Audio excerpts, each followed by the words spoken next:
Degree అందరూ ఇస్తారు. Career కి క్లారిటీ ఇచ్చేది మాత్రం కాన్ఫిడో. బెస్ట్ యూనివర్సిటీ సీట్ తో పాటు సెటిల్ అయ్యే స్కిల్ కూడా గ్యారంటీ.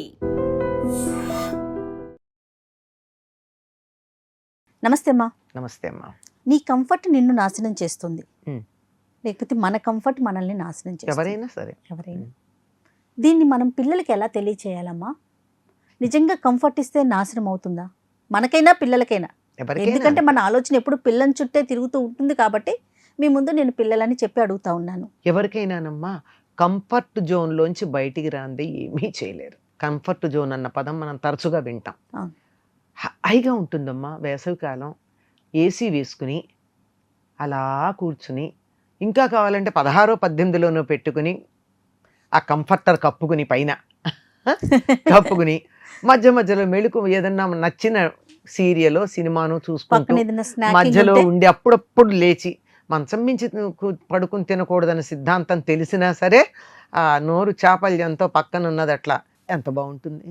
బానే ఉంటుందిగా. కానీ ఏం సాధించావు? బాడీకి అది అలవాటు చేసేస్తున్నాం కదా.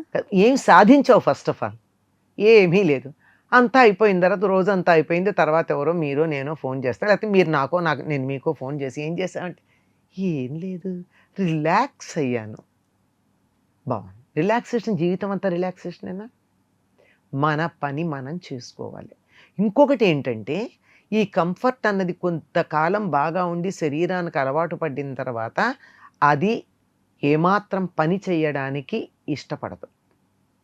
ఏ రకంగా అయితే ఒక యంత్రం వాడకుండా ఉంటే తుప్పు పడుతుందో, రస్టింగ్ అంటారు, అవును, అలాగే మన శరీరం కూడా రస్ట్ పడుతుంది.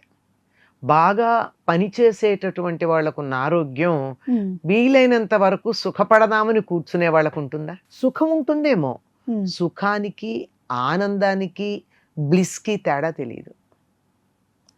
సుఖం వేరు, ఆనందం వేరు, ఎంజాయ్మెంట్ వేరు, హ్యాపీనెస్ వేరు. నీ కంఫర్ట్ జోన్లో నువ్వు ఉన్నావు, నీకు ఇందులో ఎంజాయ్మెంట్ ఏముంది? యు ఆర్ జస్ట్ కంఫర్టబుల్ అంతే. Comfort is not permanent.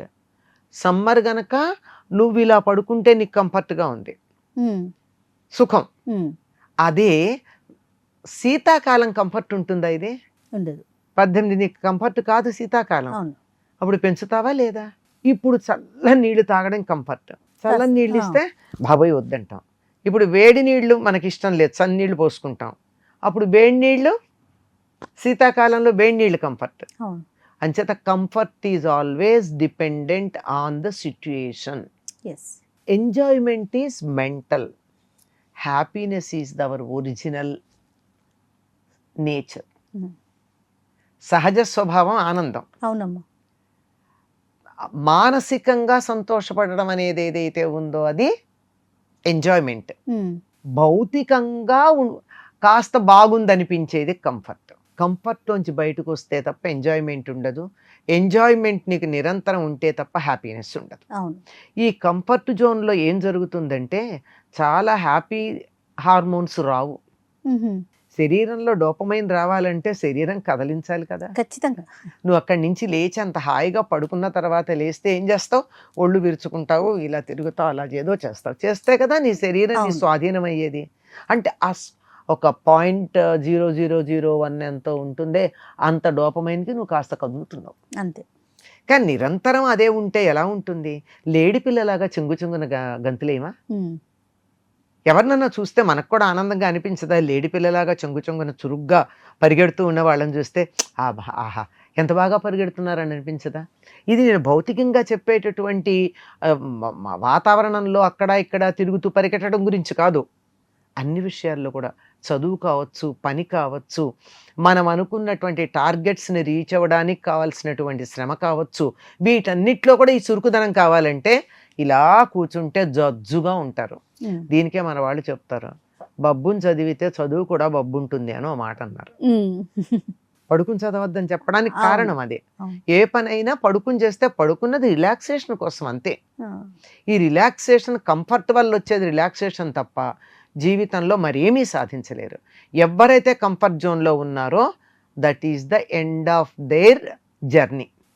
ఒక 40-45 ఏళ్ళు అలా వచ్చాక ఇంకెన్నాళ్ళు పని చేస్తామండి, చాలా కాలం చేసాము, జీవితాన్ని అలా కూర్చొని సుఖపడదాం అనుకో, they become senile, yes. Vegetables లాగా తయారైపోతారు.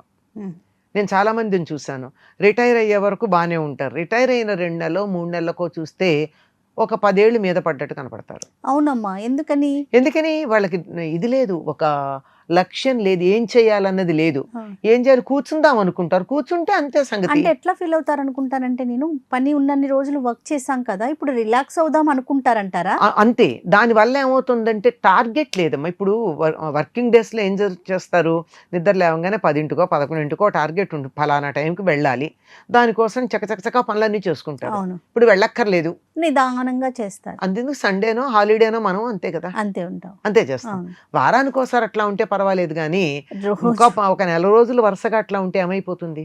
దీనికి ఎక్స్పెరిమెంట్ కూడా చేస్తారు పిల్లలకి.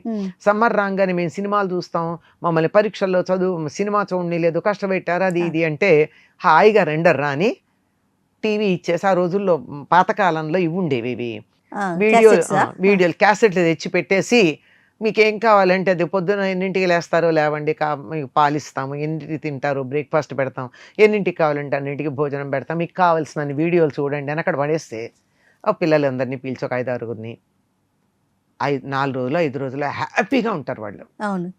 ఆ తర్వాత అబ్బా టీవీ చూడాలంటే బోర్ కొడుతోంది అంటారు. అవును. ఇది కంఫర్ట్ అని అనుకున్నారు, that's not comfort. Comfort is always dependent on the out side factors. So ఆ కంఫర్ట్ జోన్లోంచి బయటకు వస్తే తప్ప, ఎప్పుడు మీకు రిలాక్స్ అవ్వాలనిపించింది, కష్టపడి చదివినప్పుడు, శారీరక శ్రమ చేసిన తర్వాత ఇలా కూర్చుంటే అమ్మయ్య అనిపిస్తుంది. పొద్దున్నుంచి ఇలాగే కూర్చుని ఉంటే అమ్మయ్య అన్న ఆ వౌ ఫీలింగ్ ఉండదు కదా, అక్కడ పట్టేస్తాయి కదమ్మా. అదే కదా, వౌ ఫీలింగ్ కావాలంటే నువ్వు కష్టపడాలి, శరీరానికి శ్రమనివ్వాలి. ఆ ఇచ్చినప్పుడు యంత్రం పనిచేస్తుంది ఎవరికైనా సరే. అందుకే సాధారణంగా ఇప్పుడు అందరూ ఫిజియోథెరపీకి ఎందుకు వెళ్తున్నారు అంటే, శరీరాన్ని ఒక్క చోట కదలకుండా పిప్పళ్ళ బస్తాలాగా కూర్చోబెట్టడమే కారణం. పూర్వకాలం వాళ్ళు ఎవరు ఫిజియోథెరపీకి వెళ్ళలేదే, పనిచేసేవాళ్ళు, నడిచేవాళ్ళు, ఇంట్లో తిరిగేవాళ్ళు, ఇల్లు పెద్దది ఉండేది. ఇప్పుడు చిన్న ఇళ్ళు, ఎంతసేపు తిరిగినా బొంగరంలాగా ఇట్టి గుడుగుడు గుంజని తిరగడమే తప్ప 4 అడుగులు వేయడానికి లేదు. అంచేత కంఫర్ట్ జోన్లోంచి బయటకు రావాలి. కంఫర్ట్ జోన్లో పడ్డారంటే మీరు ఇంకా ముందుకు సాగటం లేదు అని అర్థం. కానీ పిల్లల్ని కాస్త అలవాటు చేస్తున్నామేమో అనిపిస్తా ఉందమ్మా కంఫర్ట్ జోన్కి. చాలా చేస్తున్నామ్మా, మనం చేస్తున్న చాలా తప్పమ్మా. పిల్లల్ని కూర్చోబెట్టి మీరు అంటున్నట్లుగా కారుల్లోనే తిప్పాలి, చెయ్యాలి, కానీ వాళ్ళకి మరి కష్టం అనేది ఎట్లా తెలుస్తుంది, దాన్ని ఎట్లా అలవాటు చేయాలి? అలవాటు చెయ్యాలమ్మా, చెయ్యాలి, తప్పనిసరిగా చెయ్యాలి. ఇప్పుడు పిల్లలు అన్నం పారేస్తున్నారు అనుకో అమ్మా, తీసుకెళ్ళి బిచ్చగాళ్ళని చూపించండి. వాళ్ళు ఎంత చెత్త కుండీలోంచి చేరుకుని తినే బిచ్చగాళ్ళని చూపించి మేము పెడుతుంటే మీకు తెలియటం లేదు అని నాకు తెలుసు. అది చూపించిన తర్వాత అన్నం పారేయడం మానేసి ఏదన్నా ఎక్స్ట్రా ఉంటే కవర్లో పెట్టి మర్నాడు స్కూల్కో వాకింగ్కో వెళ్ళేటప్పుడు అక్కడ వాళ్ళని పీల్చివ్వడం మొదలుపెట్టిన పిల్లల్ని నేను చూసా. అంటే పేరెంట్స్ కొంచెం జాగ్రత్తగా ఉండాలి. మరి మనం ఏదో కష్టపడ్డాం గనక మన పిల్లలకు సుఖాలు అలవాటు చేయాలనే అభిప్రాయంలోంచి తల్లిదండ్రులు బయటికి రావాలి. మనం కష్టపడ్డాం గనక ఇవాళ ఈ స్థితికి వచ్చాం. పిల్లలు కూడా కష్టపడాలి, మనలాగా కాదు. వాళ్ళ కష్టం వేరే రకంగా ఉంటుంది. మన పరిస్థితుల్లో మనం కష్టపడ్డాం, ఈ పరిస్థితులకు అనుగుణంగా వాళ్ళు కూడా కష్టపడాలి. కష్టం ఏదో రకంగా ఉండాలి. కష్టే ఫలి అని కష్టపడింది ఏమీ రాదు, ఊరికే వచ్చినటువంటిది ఎలాగూ నిలవదు. దాన్ని మనం ఆనందించటం కూడా ఉండదు, ఆనందించలేము కూడా. అవును, ఊరికే వచ్చిన దాని విలువ తెలియదు. కరెక్ట్ అమ్మా, కరెక్ట్, రైట్. నమస్తే అమ్మా. And for more videos, please subscribe to iDream. Please subscribe to iDream. Please subscribe iDream. And please subscribe to iDream. For more videos, subscribe to iDream. please like, share and subscribe to the channel. Congratulations, iDream. Subscribe to iDream. Subscribe to iDream. So subscribe to iDream Media.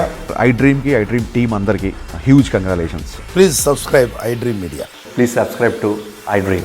Subscribe iDream. Please subscribe to iDream. iDream అంటే నా కళల ఛానల్ను subscribe చేసుకున్న నోరు తిరుగుతలేదు, మీరైతే గంట గుర్తు కొట్టండి. For more such videos, please subscribe to iDream. Subscribe to iDream. Please subscribe to iDream. Please subscribe iDream Media. Please do subscribe to iDream. Please subscribe to iDream Media. For best entertainment and information, please subscribe iDream. And don't forget to subscribe to iDream.